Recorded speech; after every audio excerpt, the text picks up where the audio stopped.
Hi teachers, இப்போ நம்ம எப்படி ஒரு போஸ்ட்டை அசைன் பண்ணுறது அப்படின்னு பார்க்க போகிறோம். ஃபஸ்ட்டு உங்கள் யூசர் நேம் அண்ட் பாஸ்வேர்ட் கொடுத்து லாகின் பண்ணிக்கோங்க. ஸோ நான் ஆல்ரெடி லாகின் பண்ணிவிட்டேன். இதுதான் என்னோடய ஹோம் பேஜ். இதில் நீங்கள் வந்து கீழே ட்ராக் பண்ணி பார்த்தீங்கன்னா கீழே நியூ போஸ்ட் பாட்டம் கார்னரில் நியூ போஸ்ட் அப்படின்ற ஒரு ஆப்ஷன் இருக்கும். அந்த ஆப்ஷனை கிளிக் பண்ணிங்கன்னா assign a video, assign a practice, assign a test, right a post அப்படின்னு 4 ஆப்ஷன் இருக்குது. இப்போ நம்ம வந்து ஒரு போஸ்ட்டை எப்படி அசைன் பண்ணுறது அப்படின்னு பார்க்க போகிறோம். ஸோ நான் வந்து ரைட் அ போஸ்ட் அப்படின்ற ஆப்ஷனை கிளிக் பண்ணுறேன். இதை நான் கிளிக் பண்ண உடனே என்ன ஆகும்னா எனக்கு ஒரு விண்டோ ஓப்பன் ஆகும். அந்த விண்டோவில் என்ன இருக்குன்னு கேட்குதுன்னா section, board, class, students, comments அப்படின்ற 4 விஷயம் கேட்குது. இதுக்கு நான் ஃபஸ்ட்டு என்ன பண்ண போகிறேன்னா எந்த கிளாஸ்க்கு நான் போஸ்ட் அசைன் பண்ணணுமோ, ஒரு அனௌன்ஸ்மெண்ட்டை கொடுக்கணுமோ அந்த கிளாஸை நான் செலக்ட் பண்ணணும். நான் இப்போ 8 டெமோ அப்படின்ற கிளாஸை செலக்ட் பண்ணியிருக்கேன். அதே மாதிரி அது எந்த போர்டோ அதை செலக்ட் பண்ணிக்கோங்க, எந்த கிரேடோ அதை செலக்ட் பண்ணிக்கோங்க. இப்போ இங்கே ஸ்டூடெண்ட்ஸ் அதுக்கு கீழே பார்த்தீங்கன்னா நம்ம கிளாஸில் இருக்கிற என்டையர் ஸ்டூடெண்ட்ஸோட லிஸ்ட்டும் வந்துடும். இப்போ உங்களுக்கு சில பர்டிகுலர் ஸ்டூடெண்ட்ஸ்க்கு தான் இந்த இன்ஃபர்மேஷன் பாஸ் ஆகணும்னா அந்த பர்டிகுலர் ஸ்டூடெண்ட்ஸை செலக்ட் பண்ணிக்கோங்க.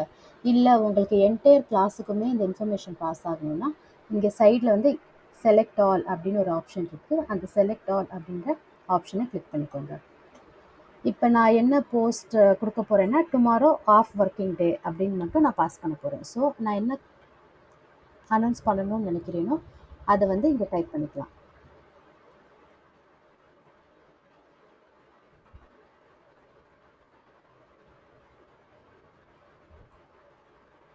டுமாரோ ஆஃப் ஒர்க்கிங் டே அப்படின்னு போட்டதுக்கப்புறமேட்டு அசைன் அப்படின்னு தான் போதும். ஸோ அசைன் கொடுத்தோடனே என்னோடய போஸ்ட் வந்து அசைன் ஆகிடுச்சு. இது வந்து ஸ்டூடெண்ட்ஸுக்கு அனௌன்ஸ்மெண்ட் காலமில் விசிபிளாக இருக்கும். ஸோ ஸ்டூடெண்ட் சைடில் அவங்களுக்கு எப்படி தெரியும் அப்படின்றத நான் உங்களுக்கு காட்டுறேன். அதுக்கு நான் என்ன பண்ணணும்னா ஃபஸ்ட்டு லாக் அவுட் பண்ணணும். லாக் அவுட் பண்ணிவிட்டு ஒரு ஸ்டூடெண்ட் ஐடி வச்சு நான் ஓப்பன் பண்ணி பார்க்கணும்.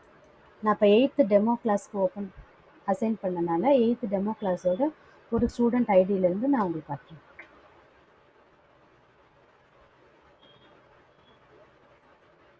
ஸோ யூசர் நேம் பாஸ்வேர்ட் ஸ்டூடெண்ட்டோடதை கிளிக் பண்ணிவிட்டேன். கிளிக் பண்ணோடனே லாகின் கொடுத்தோடனே ஸ்டூடெண்ட்டோட ஹோம் பேஜ் ஓப்பன் ஆகும். இதுதான் ஸ்டூடெண்ட்டோட ஹோம் பேஜ். இதில் அனௌன்ஸ்மெண்ட் அப்படின்ற ஒரு டேப் இருக்கு இல்லையா, இதை ப்ரெஸ் பண்ணிங்கன்னா எல்லா அனௌன்ஸ்மெண்ட்டும் இருக்கும். இப்போ நான் லேட்டஸ்ட்டாக கொடுத்த டுமாரோ ஆஃப் ஒர்க்கிங் டே அப்படின்ற அனௌன்ஸ்மெண்ட் இங்கே விசிபிளாக இருக்கும். இப்படி தான் நம்ம ஒரு போஸ்ட்டை ஒரு அனௌன்ஸ்மெண்ட்டை ஸ்டூடெண்ட்ஸ்க்கு அனுப்புகிறது. தேங்க்யூ.